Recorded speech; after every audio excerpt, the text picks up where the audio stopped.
urticária induzida ao frio é a segunda forma mais comum entre os tipos de urticárias induzidas. Geralmente tem duração de 6 anos, mas pode durar mais de 20 anos em alguns casos. Neste episódio, que marca a nova temporada do podcast da Rubra, a doutora Gabriela Dias e a doutora Rosali Vieira dos Santos conversam sobre o diagnóstico, tratamento e apresentam alguns casos clínicos. Rubra, a rede de informação sobre urticária no Brasil. O podcast Rubra tem patrocínio da Novartis. Olá, eu sou Gabriela Dias e hoje eu tenho o prazer de estar iniciando aí a nova temporada de podcasts da Rede Urticária Brasil, sempre sobre urticária. E hoje o nosso tema é um tipo de urticária muito interessante, a urticária induzida pelo frio. E eu convidei uma amiga muito querida, uma entusiasta do estudo da urticária, que é a doutora Rosali Vieira dos Santos. Ela é alergista e imunologista, ela é mestre pela Universidade Federal do Paraná, fez doutorado sanduíche pela Universidade do Paraná e pelo Hospital Charité de Berlim, com o professor Marcos Maurer, que é uma referência mundial. E hoje ela coordena o UCare da clínica UCare de alergia e imunologia em Curitiba e também faz parte da SBAI e da Rubra. Rosali, seja bem-vinda. Obrigada por ter aceitado o convite. Obrigada, Gabriela. Eu que agradeço, né? É um prazer estar aí com você e quem ouve, estar com a gente, podendo levar informações e trocando ideias também. Vou aproveitar para te apresentar, porque muitas que estão ouvindo aqui também, né, Gabriela? Você também é uma super entusiasta e faz parte da UCare. A Gabriela Dias é alergista e imunologista, mestre pela Faculdade de Medicina da UFRJ, coordenadora do Ambulatório de Urticária Crônica e do Angedema e o CARE da UERJ, e também membro, né, do departamento científico. Também não, você, na verdade, agora começando como membro do departamento científico de urticária da SBAI, parabéns, né? E membro também da Rubra. Então vamos lá, vamos falar um pouco da urticária ao frio, é um assunto que a gente gosta bastante, que tem vários tipos de urticária, especialmente essa induzida. Aproveita, Gabriela, então, para conceituar aí a urticária crônica espontânea e as induzidas para a gente. A urticária crônica espontânea é aquela que aparece do nada, ela não é induzida, né? A gente não observa ali um fator que a causa. Já as induzidas, não, a gente vai ter sempre ali um fator físico, um fator externo que vai causá-la, né? De forma reprodutível, né? E quais são essas, Rosali, que a gente pode lembrar aqui, antes de falar da do frio, né? Que não é a única. São vários os tipos de urticárias físicas, né? E elas não são tão raras quanto parecem, umas mais comuns do que outras. Até o nosso exemplo de hoje, que a urticária ao frio, ela não é nada rara quanto comparadas, por exemplo, à aquagênica. A gente tem o dermografismo sintomático, que é comum também, que é por fricção da pele, que ela aparece em minutos. A urticária solar, né? Muita gente fala em alergia solar, mas a gente tem essa classificação de urticária solar, parece uma alergia, mas a gente tem essa classificação da urticária, a urticária ao frio, a urticária ao calor, a urticária por pressão tardia e a urticária ao angedema vibratório. Também tem a urticária de contato, colinérgica e aquagênica. Então, são várias urticárias, são importantes a gente entender cada uma delas, classificar, até porque é comum, como a gente vai comentar, de estarem presentes mais de uma, duas, às vezes 3 tipos ao mesmo tempo. E é muito importante a gente entender todas elas para poder entender o paciente, a evolução e o tratamento adequado. Isso mesmo. Então, um tipo dessas urticárias físicas é a urticária ao frio, que ela é muito comum, ela é a segunda mais comum. A primeira é o dermografismo sintomático, né, que é o atrito. Aqui não, é o contato com frio. Esse contato com frio pode ser um ambiente, que é o ar frio, um líquido frio, um objeto frio. Geralmente essa lesão pode ser a urtica ou o angedema, ele vai ocorrer aí poucos minutos após o contato. Geralmente é localizado, aonde ocorreu o contato, mas também pode ser generalizado, vai depender da intensidade, da extensão desse contato. Um banho de cachoeira, um banho de mar gelado pode levar até ao choque anafilático, e esse paciente está sob risco, né? Então, ele tem que ser diagnosticado e orientado. Afeta uma parcela importante da população, 0,05% da população. Ocorre mais em países frios, mas em países tropicais também acontece. Ocorre muito em adultos jovens, né, que eles estão expostos aí aos vários desencadeantes mais que os idosos. E ela vai durar. Isso é uma pergunta que sempre me fazem, né? Quanto tempo vai durar, né? Assim como a urticária espontânea, que durei de 6 meses a 5 anos, ela dura esse tempo, talvez um pouquinho mais. As urticárias físicas tendem a durar mais. Alguns pacientes podem ter por muitos anos, às vezes mais do que 20 anos, né? E o que vai determinar o tempo dessa doença? Vai depender do tempo, se ela surgiu muito precocemente, se ela é muito grave, se temperaturas mais altas a desencadeiam, provavelmente a urticária induzida ao frio vai durar mais tempo. Então, Gabriela, isso que você falou de que é mais comum em países frios, mas que nos países mais quentes, tropicais também tem, é bem interessante, porque com certeza alguns pacientes já ouviram falar, ah, você tem urticária ao frio, então vá para um lugar com calor. Só que não é assim tão simples, né? Um conselho, então fique no calor, né? Uma pacientinha minha, ela começou a perceber de uma urticária ao frio em Foz do Iguaçu no calor, pegando algumas gotas ali da catarata, então, né, Água às vezes tomando um gelada. sorvete no maior calor. Então, Isso, isso não serve, gente. A gente tem que fazer o diagnóstico e tratar isso, onde a pessoa estiver sem ter que mudar de país por causa disso, né? isso. Ela mora no calor, mas nós temos os estímulos frios nos países tropicais, né? E às vezes de forma inesperada, né? Ah, eu Isso. vou tomar banho no mar, numa água quente do Caribe. E se passa uma corrente fria, né? Então, não serve esse tipo de conselho, a gente vai ver depois como que a gente orienta. E Mas a gente vai discutir aí alguns casos bem interessantes para as pessoas se identificarem e suspeitarem, né, Gabriela? Isso. Então é muito interessante esse tipo de urticária, né? E a gente fica assim, como? Por que que o contato do frio na pele? Qual é o mecanismo que leva ao surgimento dessa lesão, né? E o que que os estudos têm demonstrado hoje sobre isso? Assim, a causa exatamente, embora não esteja tão bem esclarecida, né, a gente já tem um avanço muito grande nas urticárias, em geral, das crônicas, mas acredita-se que tenha umas alterações das vias neurogênicas na detecção dessa temperatura na pele, né, e nas mucosas. Mas acredita-se também que esteja o mesmo mecanismo da urticária crônica espontânea, que é por autoimunidade ou autoalergia. Então, quando a gente tem um IgE contra alguma proteína do seu organismo, que a gente chama de autoalergia, ou a gente cria um anticorpo IgM-IgG contra alguma proteína do nosso organismo, que daí é autoimunidade. Independentemente disso, existe aí um estímulo físico para que esses anticorpos sejam ativados e ativando o mastócito, que é a principal célula, que eles ativados liberam vários mediadores inflamatórios, causando os sintomas da urticária ou mesmo do angedema. O resultado final, ele é muito semelhante a todas as outras urticárias, né? O resultado final de urticária, desses sintomas das urticas, do prurigo. Isso, que no final é uma mastose. Então, mastose que degranula e leva ao surgimento da urtica e do angedema, que é a principal Que célula, é né? a Isso. nossa principal célula.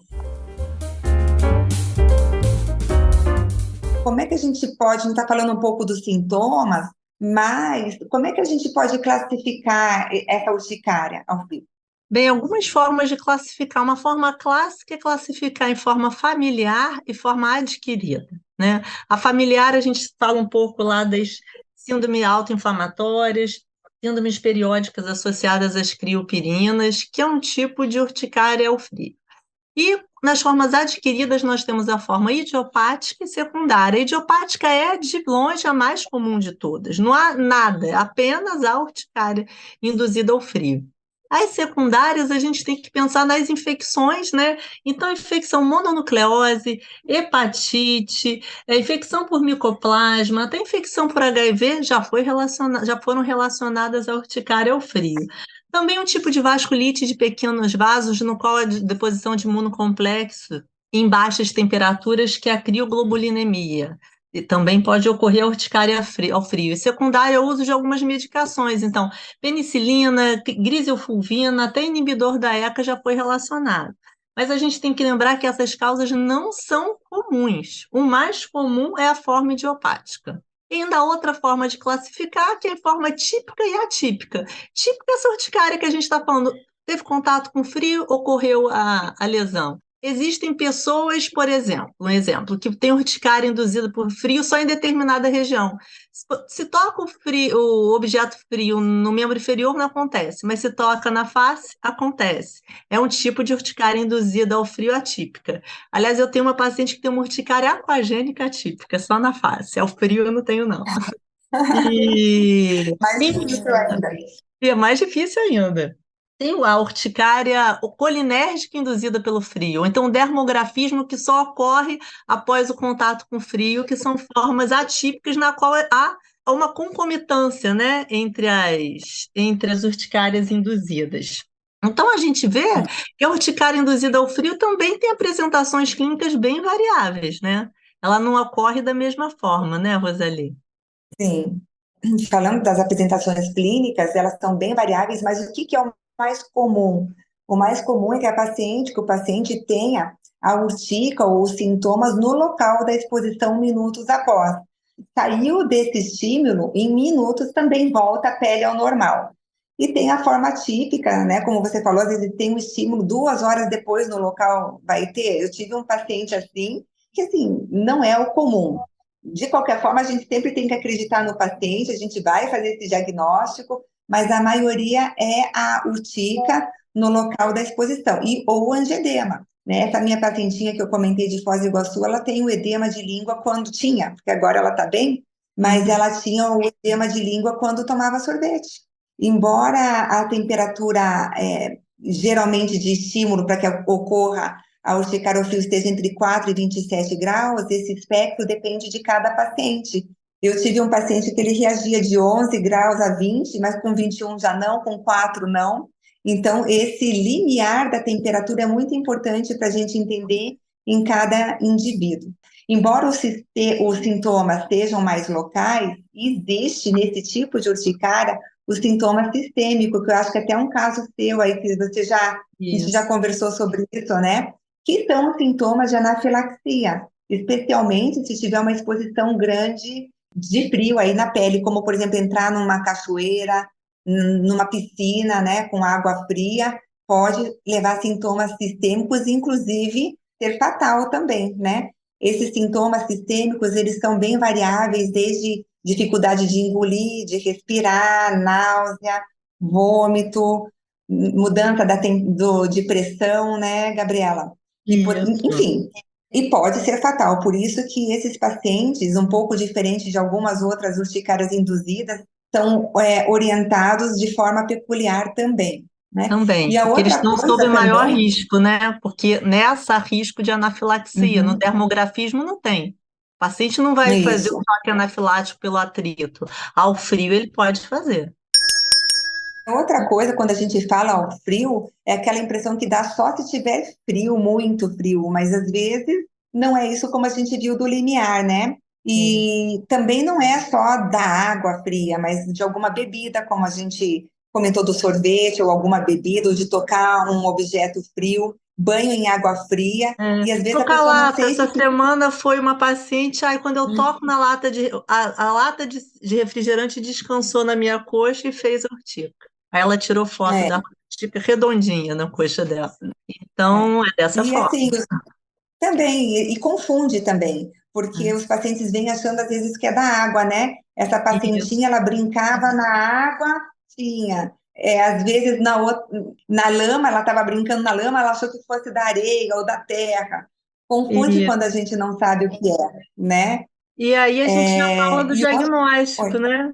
Que o diagnóstico é assim, sim, ele é baseado na história. A gente conversando aqui parece que é fácil, que é a coisa mais natural do mundo, mas ele não é um diagnóstico fácil. Os pacientes chegam para a gente, eu tenho uma adolescente com anafilaxia e ela veio para mim achando que ela tinha alergia ao sal do mar.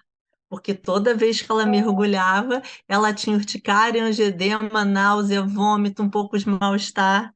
E é Nossa. dessa forma. Então, quando o paciente tem uma urticas no banho de mar, claro, a gente tem que pensar ok, vamos pensar na água. Lembrar que a urticária induzida por água é bem mais rara. E ela não vai ocorrer só na situação do mar, ela vai acontecer na situação do banho, da higiene pessoal, em todos os contatos com a água em temperatura normal, né? Não só quando Independentemente tomamos. da temperatura, né? Isso, isso. Essa é a É. grande dica para o diagnóstico diferencial com a água. Realmente a conversa ali, a anamnese, a história, ela é muito, muito importante. Aham. Mas, além disso, Gabriela, aproveita o que você estava falando e conta aí do Isso. diagnóstico dessa urticária para Isso. gente. Aí o diagnóstico de certeza vai ser com estímulo com frio, né? E aí a gente tem duas formas de confirmar a nossa hipótese, através do teste do cubo de gelo, que é aplicar o cubo de gelo e ele tem que estar dentro de um saco, ele não pode estar molhado, ele tem que estar seco para, né, não fazer confusão com a urticária aquagênica, repousar no antebraço do paciente por 5 minutos, depois retirar e fazer a leitura em 10 minutos. Se o teste for positivo, vai fazer uma urtica elevada com prurido. Essa é uma forma que dá o diagnóstico. Agora, outra forma que é bem melhor é quando a gente usa um aparelho chamado temp test. É um aparelho que ele tem um gradiente contínuo de temperatura que vai de 4 a 44 graus. O paciente repousa o braço por 5 minutos e depois retira, e 10 minutos depois a gente faz a leitura. E ele é bacana porque, além de fazer o diagnóstico, ele dá o limiar. Qual é? É entre 4 e 20, né? E 21 graus, 5, né? E 21 graus, igual a paciente da Rosalie. Então, a gente vai dar uma informação melhor para o nosso paciente, para ele poder controlar qual é o limiar de temperatura que leva à reação. E quanto ao pedido de Isso. exames laboratoriais, a gente tem que ser econômico, assim como na UCE, né? Hemograma, VHS, PCR não é para pedir exame de forma indiscriminada, nem sorologias para hepatites virais, nem crioglobulina a gente deve pedir de rotina. A crioglobulina só é positiva em 1% dos pacientes, então não tem sentido pedir para todos. Sempre pedir Uhum. exames de forma econômica, isso não vai mudar em nada o diagnóstico e o tratamento. O diagnóstico é teste do cubo de gelo ou temp teste. Isso, E isso que você falou dos exames para diagnóstico diferencial é interessante, que pode confundir a gente com algumas doenças autoinflamatórias e tudo mais, mas isso o paciente também vai se queixar de alguma coisa que leva a nossa suspeita para fazer outros exames, né? Por exemplo, fadiga, né? Um cansaço, dor articular, febre, não são sintomas típicos de uma urticária ao frio, assim como também não é da urticária crônica espontânea, né? Esses sintomas, se eles estão associados à urticária ao frio, aí sim fala a favor de uma investigação maior e de mais exames laboratoriais. outra, a urtiga que aparece no mar pode ser dermografismo também. O dermografismo é a questão da onda que bate, né? O paciente que também tem urticária no banho de chuveiro, mas não tem no banho de piscina. Então, cada detalhe da história é importante, os testes de provocação vão nos guiando aí para esse diagnóstico. E isso Outra, quando não tem mais tipos de urticária induzida junto, né? E aí a isso. gente vai ter que fazer vários estímulos, o que também não é nada raro de ter duas, né? E às vezes ter uma UCE com uma induzida ou duas induzidas. Então, todos os detalhes e o que muda na evolução da urticária tem que ser relatado para o médico. E aí, Gabriela, vamos lá, me conta do tratamento da urticária. A gente já falou que era do próprio organismo, então é difícil da gente Isso. curar, né? Mas o que que fazemos? E me conta do teu paciente É. salva-vidas, como é que é essa história aí? Entra no Ah, mar eu ou não vou entra mais no contar. mar? Então, a primeira parte do tratamento são os cuidados, né? O cuidado com os estímulos, com a temperatura, né? Então, um dos cuidados são as profissões. A gente tem profissões de alto risco por urticária induzida. Então, não tem como você ter urticária induzida ao frio. Não pode ser mergulhador, não pode ser açougueiro, não pode ser marinheiro, não pode ser pescador e Meu também não Deus. pode ser guarda-vida do Corpo de Bombeiros, né? Eu sou médica do Corpo de Bombeiros, eu fui convidada para avaliar um guarda-vida jovem, tinha entrado há pouco tempo na corporação, e a história dele é dramática. Ele foi fazer um salvamento Ele salvou a vítima, graças a Deus ele tirou, mas quando ele tirou a vítima, ele tinha urticária, angedema, broncoespasmo, hipotensão, então ele foi a segunda vítima, né? Então esse rapaz veio para mim, a gente fez o teste do cubo de gelo, e infelizmente ele teve que ser readaptado, né? Não tinha como ele trabalhar naquela função. Mas graças a Deus a gente salvou a vida dele, ele vai ser útil aí para a corporação de outra forma. Então a gente tem que ter muito cuidado com isso, com as profissões e com o ambiente, né? Lembrar que a gente mora num país quente, mas no nosso país quente tem ambientes frios, ambientes refrigerados, supermercado com aquela parte de congelados, né? A gente também pode viajar dentro do nosso país para lugares com cavernas, montanhas, lagos, que são lugares que têm estímulos de cachoeiras, né? Que também são frios. Às vezes, procedimentos cosméticos, criolipólise, né? Está na moda. Não pode, é um estímulo frio, o paciente não pode ser submetido, né? A gente já falou do picolé, do sorvete, mas lembrar também dos esportes, né? Natação, esportes aquáticos, esportes de inverno, não são bacanas para esse paciente. E outro cuidado que às vezes a gente esquece é o manejo perioperatório, né? Vocês pensaram que esse paciente ele vai ser operado e o centro cirúrgico é um ambiente insalubre para o paciente com urticária ao frio, né? Geralmente é gelado, né? Então toda a equipe tem que ser orientada. A temperatura tem que ser aumentada, o paciente tem que ser aquecido. Na hora de usar a substância antisséptica, ele não pode resfriar rapidamente esse paciente, então tem que ter todo esse cuidado. Então, além de todos esses cuidados ambientais de contato que a gente tem que ter em relação ao frio, o tratamento, nós temos o tratamento medicamentoso, né, Rosalie? Eu acho que ele, não, ele é muito semelhante, né, ao que nós usamos para urticária crônica espontânea. Sim, a gente não tem tanto estudo assim na urticária ao frio como a gente tem na OCE, por exemplo, mas ainda o consenso, ele está aí, né, dando as orientações no consenso mesmo da gente usar o antistamínico como na OCE.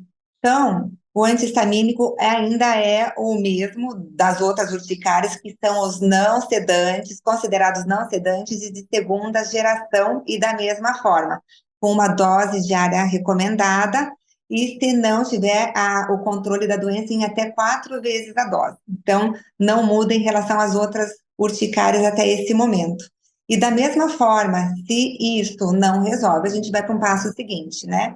Tem aí uma meta-análise com poucos estudos, são 9 estudos randomizados que controlaram a urticária ao frio com os antihistamínicos.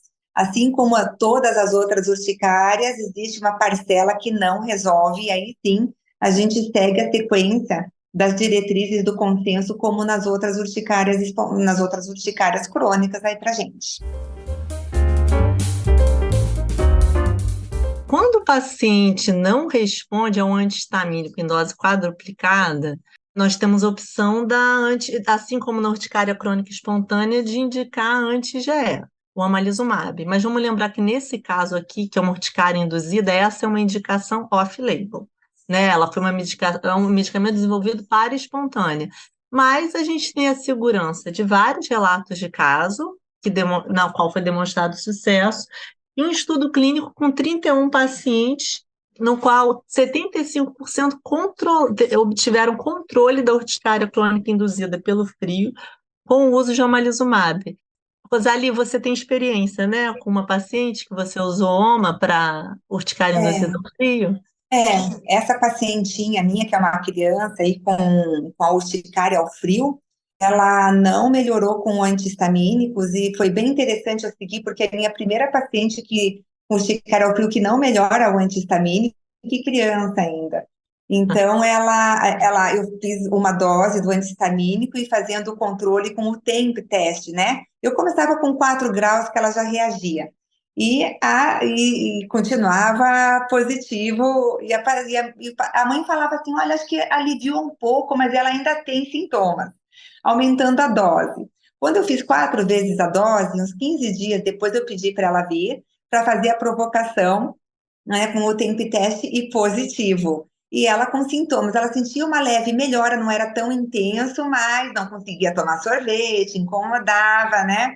E aí, naquela questão das diretrizes da UCE, até porque o mecanismo semelhante e colocar na balança o risco-benefício, eu fui para o omalizumab. E a gente tem essa experiência do omalizumab dele melhorar em 3 a 6 meses, né? Isso. Essa paciente, no primeiro mês de omalizumab, já estava, assim, assintomática. Que ótimo. E a Muito... mãe, E qual a idade, e e aí qual a idade aquela, dela? Qual a ela idade? tem 9 anos, 9 9 anos. anos. Que bom. Não, e aí, o que é interessante também é o teste completamente negativo, sem eritema, sem prurido, sem nada. Assintomático, inclusive com o tempo teste ali provocando. Então, é Ah, muito legal isso de da gente ter esse acesso. Às vezes a gente tem o off-label, mas o antihistamínico em 4 vezes a dose também não deixa de ter, né? A também é gente usa, às vezes, off-label. Isso, com né? certeza. A gente Isso. usa um off-label, mas não é, isso não significa uma falta de estudo ou nenhum experimento também, né?